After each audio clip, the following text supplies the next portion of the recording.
Good evening. My name is Kevin Ono, and I'm the host for Focus on San Francisco. We're very excited to be back here with you today to talk about some of the issues that we try to bring to San Franciscans about what's going on in the city. As you know, Focus on San Francisco focuses on politics, entertainment, professional sports, economic development in the San Francisco area, and community issues. We are very excited today that we have an exciting guest here, and we just want to talk about with Nick Perry, who's a project manager for San Francisco Planning Department. So Nick, how are you doing today? Doing very well, thanks. Good. We're happy to have you here, Nick. Very happy to be here. Well, thank you very much. Now, Nick, tell our audience a little bit about you.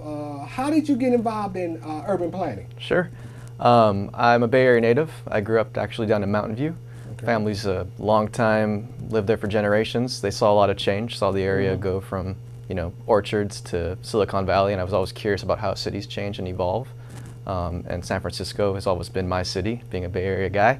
And so I wanted to go into city planning and be a part of that process. Okay. Now, give us a little bit about your background, your academic background. Sure. I went to UC Berkeley for undergrad. I studied urban studies there, and then went on to get my Master of City Planning with an emphasis on urban design, also at UC Berkeley. Now, you are actually a senior planner, is that correct? That's correct, yeah. Now, what does that mean when they say senior planner? I've been there at the planning department. I've had the pleasure of serving the city for 10 years. Started as what we call a planner 2, which is like an assistant planner, and then just have moved up as I've gained more responsibility, and it's been a fantastic place to work. Okay. Now, how long have you been with the San Francisco Planning Department? It'll be 11 years this November. So you've been there a while. Yeah. Well, Nick, that's exciting. But what we want to talk about today is this plan for the Civic Center. Yeah. Now, the name of that plan is what? That's the Civic Center Public Realm Plan. It's a Civic Center Public Realm Plan. And just give me basically what's going on there now. Sure. And what this plan hopes to do. Got it. So Civic Center is about a 100-year-old district of, government buildings and public spaces. Some of those spaces are aging. There's a need for improvements to the infrastructure, the streets, the plazas. The public realm plan, when we say public realm, we're talking about the streets and the public spaces. So okay. Civic Center Plaza, UN Plaza, Fulton Street, Grove Street. What are the city's and the community's long-term aspirations for those spaces, for improvements, so that they can serve the needs of the city and residents that live there today and residents who are coming in the future? Okay. So when we look at what's going on there now, tell us what is going on there now. And I mean, when you go downtown, right? And you're downtown, there's not a lot of open space to be able to have activities, have events, and things of that nature. Right. So this plan, what do you expect it to do?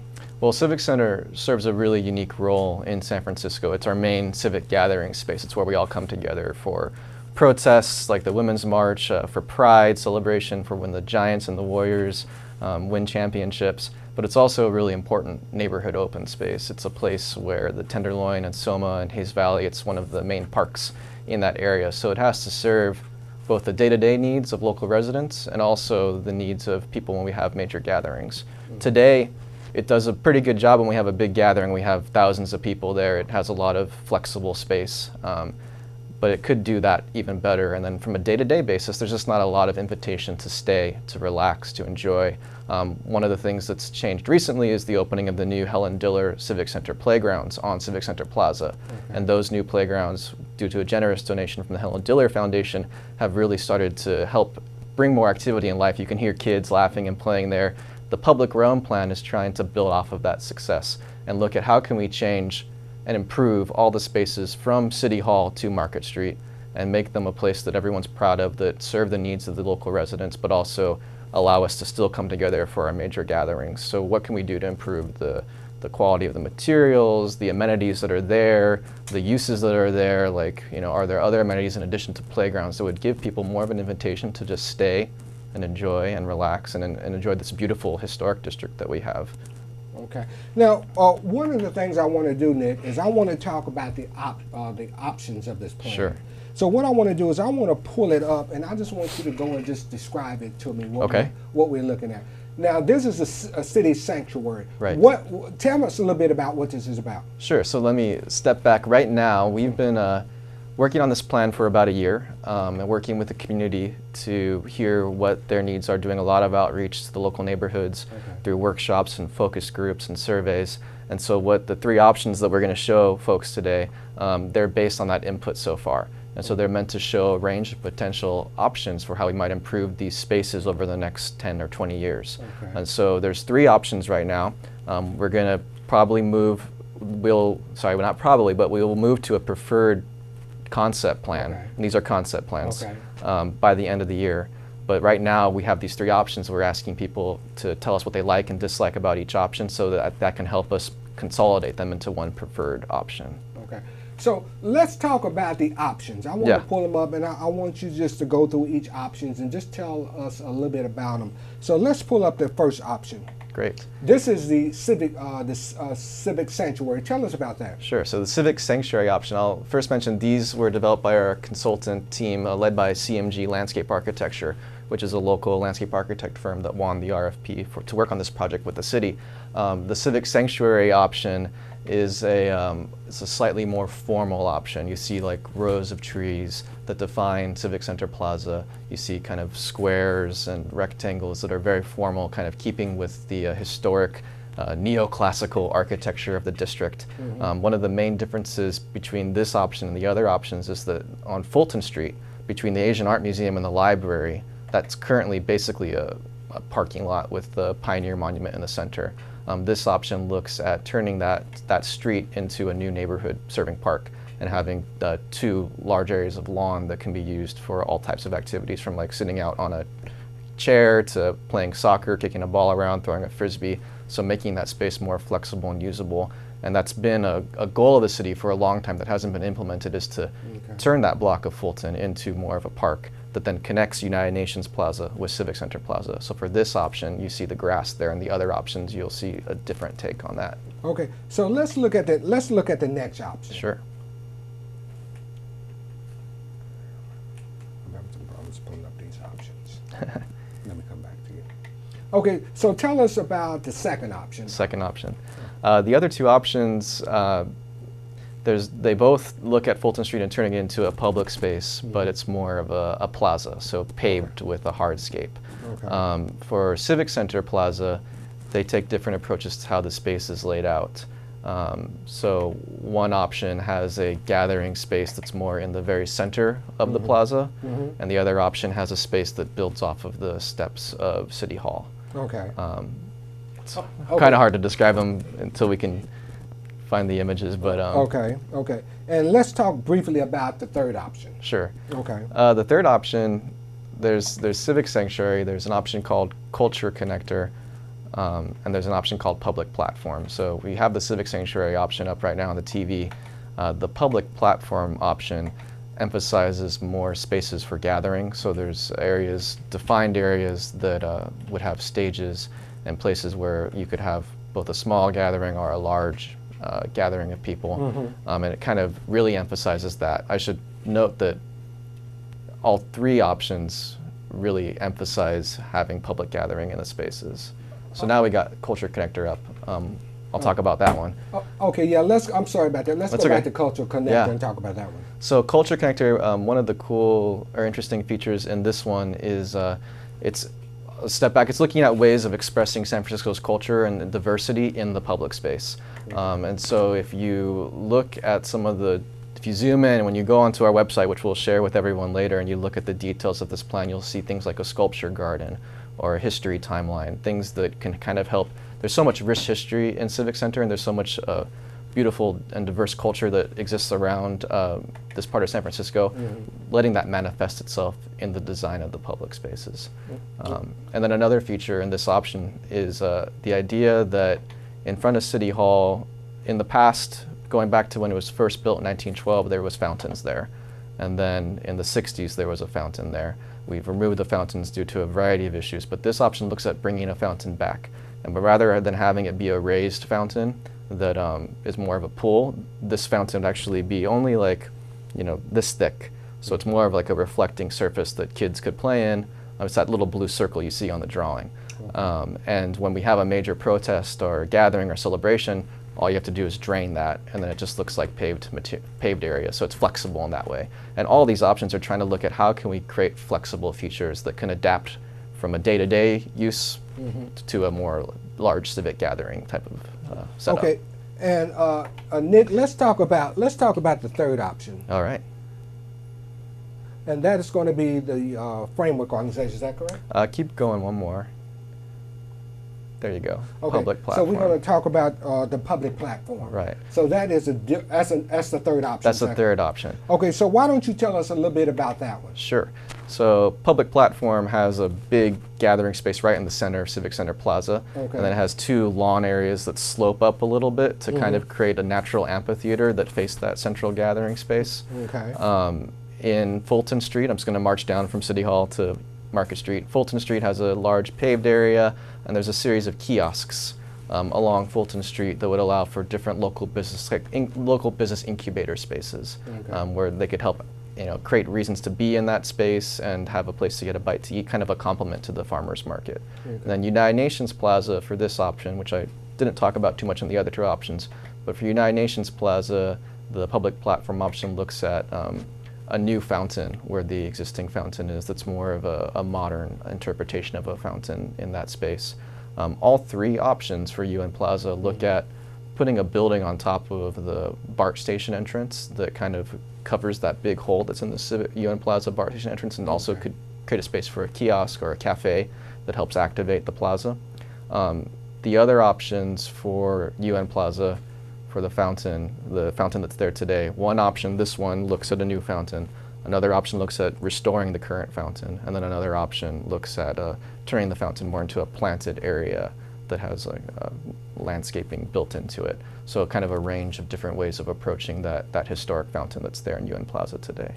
Okay. Now, let's talk about how the community can get involved. There is ways that the community can provide feedback. Yeah. Could you tell me one of the ways that they can go online to provide feedback? Yeah, the best way right now is to go online and take our survey. Okay. We have 3 surveys right now. One survey is about public space, which the plazas, which we've been talking about today. Okay. There's another survey about changes to the streets around Civic Center. Okay. And there's a final survey that's actually looking at, one thing we haven't talked about yet, is that there's a facility, an old conference hall underneath Civic Center Plaza called Brooks Hall. Okay. And we're looking at ways that could potentially be reused and activated. So there's another survey about that. So those are all available on our website, and they'll be available through the end of next week. Okay.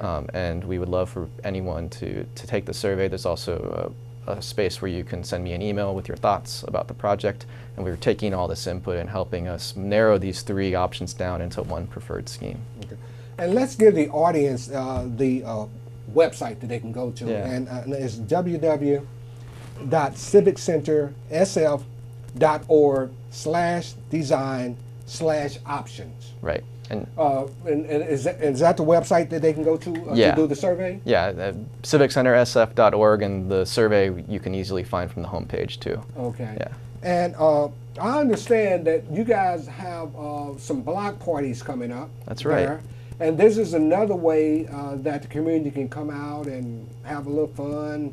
And are there going to be any kind of information there where people can find out about the project? Yeah, the block parties are fantastic. They are part of something called the Civic Center Commons Initiative, which is working to bring more activation and life to these spaces, more things for people in the community to do. So we're having a series of free public block parties on the first Sundays and third Thursdays of the month through October. So the next one is this coming Sunday. At some of them, we roll out outreach station where we show the drawings from the public realm plan. We were out there at the last one. Okay. I don't think we're going to be out there this Sunday, but as they continue to happen through the summer, we'll keep looking at opportunities to bring these drawings out. But I highly recommend everyone check out the block parties. They're a lot of fun. There's free. There's great music and activities for kids, either first Sunday or third Thursday. Okay, now I understand that the block parties occur at different times. Yes, Okay, now on the first Sundays, I think they're from 11 a.m. to 3 p.m. Is that's that correct? correct. Yeah, And then on the third Thursdays, I think they're from 5 until 9. that's right. Now, the ones that on the first Sundays, they are down by the library, is that correct? That's right. So the ones on first Sunday are between the Asian Art Museum and the library on Fulton Street. Okay. And then the ones that are on Thursdays are in Civic Center Plaza. Okay, okay. And these events are totally free. Totally free. You have to pay for food, but you have all to pay for food, yeah. but they can come and they can see all the other stuff that's Right. going on. Yeah. Now, will they be able to take surveys at the do any kind of surveys when they come down to the block parties? We are kind of wrapping up the surveys right now. The Okay. survey's been open since about May. And so the best way to do the survey right now for the public realm plan is to go online. If anyone's interested in a paper copy of the survey, we're happy to provide that. All they have to do is contact me. And we are also really eager to go out to any community groups that would like to learn more about the project. And I'm happy to provide briefings to neighborhood associations or other groups that are interested in learning more about the design options. But yeah, the best way to get the survey done now is to do the online version, because I don't think we're not planning on being out at the next block party. We were at the previous ones. Okay. And Nick, what I want to do is I want to provide our audience the dates of these block parties. Yeah. Now on the first Sunday, the first one is going to occur on August the 5th. Is that correct? That's correct. And the next one is going to be September the 2nd, October the 7th, and November the 4th. That's right. And then on the third Thursdays, it's going to be August 16th, September the 20th, October the 18th. Is that correct? I think that sounds right. Okay. So it sounds like this is a great opportunity for people to be able to see what the vision is for downtown Civic Center. Right. And this is a plan that you guys have spent a lot of time working. Nick, give us an idea how much time do you spend working on this plan? It's almost my full-time job right now. I have some other projects I'm working on, but I don't think there's a more important space in the city in terms of a place where we can all come together from all walks of life. So Okay. I'm spending a lot of time on it, and really it's an honor and a privilege to be able to work on a project that's trying to look at how we can improve this space for the community. Okay. Now, Nick, is there going to be like any kind of exhibit space or anything like that where there's going to be large gatherings of people where they can come? I know there's going to be, it looks like you guys will design an area there where they can have picnics, Yeah. where they can have barbecues, and then you got the children's area, the playground where the kids can play. Tell us a little bit what this plan is going to do for that. Sure. So all three options retain the new playgrounds that just got built last year. Okay. And so different options look at different amenities like a picnic area or different sizes of lawn where you can have different kinds of recreational activities, different areas like landscaping and trees, Okay. kiosks that maybe you have an information center where we get a lot of tourists in this area, get some information about the city. We have a stewardship program that's been developed through the Civic Center Commons Initiative. Folks from a nonprofit called Hunters Point Family who are out there to help keep the spaces welcoming and comfortable for everyone, kind of eyes on the street, maybe creating a kiosk where they have their headquarters in the space. And so there's a bunch of little ideas like that as you go into the details of the plan are all on the table right now. And not all of them will make it into the preferred options. Okay. That's why it's important we hear from folks about what things they like the most about each option so we can put that in the preferred design plan. And then in terms of the public finding out what the preferred design scheme is, we hope to have the scheme completed by the end of the year, and we probably would go to the community with a big, open house type of event at a location and date to be determined, but probably early in 2019. Okay. Now, the duration of this plan, Nick, are we looking at a 5-year plan or a 10-year plan? What kind of plan are we looking for? So the next step, as I mentioned, is this finishing the preferred scheme, Okay. Which we hope to do by the end of the year. And then from there, it has to go into environmental review. And so environmental review processes, because this is a historic district and we're looking at changing transportation, it could take up to 2 years to complete that environmental review process. So then from there, we look at adoption. And then from there, we look at implementation. So it's a long journey ahead, but a critical first step is having a plan that we can rally around, that the community and all the city folks feel happy about supporting, And then as we go through the environmental review process, looking for funding sources to develop a phase 1 of the project. We're not going to be able to redesign and rebuild all these public spaces and streets at once. It's a huge lift. Okay. So finding a key piece that we can do within the next 5 years is the goal of the project. Okay. Well, and my final question is, one of the things I liked about this plan is the fountains that you guys are going to put it said there may be certain different kinds of fountains Right. that may be a part of this plan. Yeah. Now, and the other thing, will there be any restrooms? Yeah, public restrooms are one of the things we're looking at incorporating into the kiosks. Right now, the library has a huge burden in being one of the few public restrooms in the space. Okay. I should mention that already there are staffed public restrooms in Civic Center Plaza and UN Plaza that Public Works staffs, and we're looking at building off of that and adding more facilities because we know there is a need there. I should mention that the whole spectrum of San Francisco's population uses these spaces, from folks who are homeless, from folks that are in the tech industry. We want the spaces, when they're redesigned, to be welcoming to everybody. The goal is to welcome as many people as possible in to use these spaces, so having basic amenities like water fountains and restrooms are a key component of all 3 schemes. Okay. And we want to thank Nick Perry, who's a project manager for this plan at the Civic Center. And I just think it's exciting to see some of the positive things that our policymakers and our planners are doing to make our city more livable. Yeah. And I think that's what this plan is going to do. Now, as our next show is going to be on August the 15th, our guest is going to be the group from the Mirror Project. And this is a group that is, they create mirrors in the city. And they're going to be talking about what they're doing, and they're actually in the Mission District. So again, before I leave, I want to be able to go back to Nick and just tell him to give you that website again. So if you want to go to that website to give your feedback, we certainly appreciate that. So Nick, could you please provide them that website again? Sure, www.civiccentersf.org. Okay. And thank you again for being here with us on another evening at Focus on San Francisco. The goal of the program is to inform, to enlighten, and to bring the community more information about what's going on in San Francisco. We can continue talking. So All right, thank you. Yeah, so it's okay. Okay. Do we need to go to black? Do we need to go to black? We're finished, right? You're done 52. Okay. Can you stop recording? Not yet.